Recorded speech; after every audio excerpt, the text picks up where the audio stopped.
সামুদ্রিক মাছের ঝোল সম্পূর্ণ বাটা মশলা দিয়ে রান্না করছি। তো কিভাবে রান্না করলাম সেটাই আপনাদের সাথে শেয়ার করব। তো আসসালামু আলাইকুম আপু ভাইয়েরা, কেমন আছেন সবাই? আশা করি ভালো আছেন, আমিও আল্লাহর রহমতে ভালোই আছি।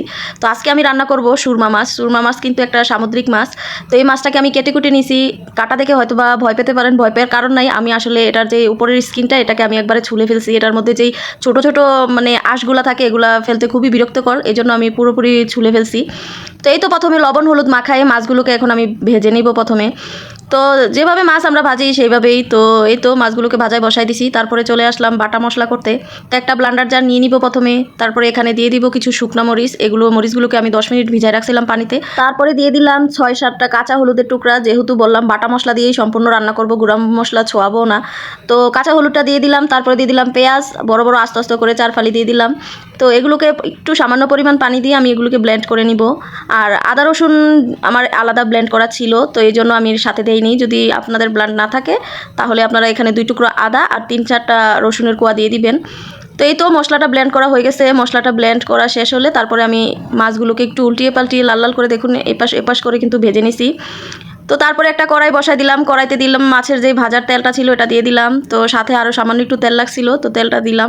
এই তো পরিমাণ মতো তেল দেওয়ার পরে এখানে দিয়ে দিলাম আমি 1.5 চা চামচ আদা রসুন বাটা। তো বললাম বাটা ছিল, তো বাটাটা দিয়ে সামান্য একটু ভেজে নিব। ভাজার পরে তারপরে যেই বাটা মশলাটা করে রাখছিলাম সম্পূর্ণ বাটা মশলাটাই আমি দিয়ে দিব। দিয়ে একটু নেড়ে চেড়ে ভালোভাবে মশলাটাকে সামান্য কষাই নিব। তো হালকা কষানো হয়ে গেলে তারপরে দিয়ে দিলাম টমেটো। টমেটোগুলো কিন্তু আমার ফ্রিজিং করা ছিল, যখন এগুলোর দাম কম ছিল তখন আমি অনেকগুলো টমেটো একসাথে কেটে কিন্তু ফ্রিজে রেখে দিই। তো আর এই টমেটোটা কিন্তু আপনাদের যারা রাখেন বা ফ্রিজে ফ্রোজিং করে রাখেন এটা সাথে সাথেই দিয়ে দিতে হবে, এটা কিন্তু রেস্টের কোনো অপশন নাই। আর টমেটো যদি আপনারা নিচে নামায় রাখেন বা ডিপ ফ্রিজ থেকে নামায় রাখেন এটা কিন্তু চুপসে যাবে, ভালো লাগবে না খেতে। তো এই তো টমেটোটা দেওয়ার পরে কিন্তু আমি ঢাকনা দিয়ে ঢেকে দিয়েছি। টমেটোটা কতক্ষণ 10 মিনিটের মতো জাল করে যেন টমেটোটা গলে যায়। তারপরে একটু টমেটোটা গলা গলা হয়ে আসলে আমি কিন্তু দিয়ে দিলাম এখানে কিছু আস্ত পেঁয়াজের পাপড়ি আর আস্ত রসুনের কোয়া। তো এই কোয়াগুলো দিয়ে তারপরে নেড়েচেড়ে আবার ঢাকনা দিয়ে ঢেকে আমি রসুনটা সিদ্ধ হওয়া পর্যন্ত অপেক্ষা করব, আর পানিটা একেবারে শুকনো শুকনো করে নিব। তো এই তো মশলাগুলোকে ভালোভাবে কষিয়ে একেবারে শুকনো শুকনো তেল ওঠা পর্যন্ত কষিয়ে নিলাম। তারপরে দিয়ে দিলাম ঝোলের পানি। তো ঝোলটা দিয়ে তারপরে ঝোলটা যখন একটু বলক চলে আসবে তারপরে মাছগুলো দিয়ে দিলাম। তো মাছগুলো দিয়ে ঝোলটা একটু গাঢ় হয়ে আসলে 3-4-5টা দিয়ে দিলাম কাঁচামরিচ। তারপরে ঝোলটা একটু গাঢ় হয়ে আসলে কিন্তু আমার রান্না কমপ্লিট। তেলটা একটু ভাসা ভাসা হয়ে আসছে আর কালারটা অনেক সুন্দর আসছে। আপনারা বাসায় অবশ্যই ট্রাই করবেন, এভাবে বাটা মশলা দিয়ে কিন্তু রান্না অনেক মজা হয়। গুঁড়ামরিচের থেকে বাটা মশলার রান্না কিন্তু খুবই মজা।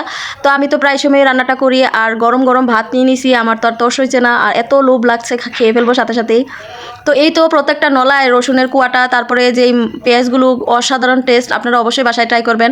আর একটু ধনেপাতা দিলে হয়তো বা আরও মজা হয়তো, ধনেপাতা বাসায় ছিল না তাই আমি দিতে পারিনি। আপনারা ধনেপাতা দিয়ে আরও মজা করে খাবেন।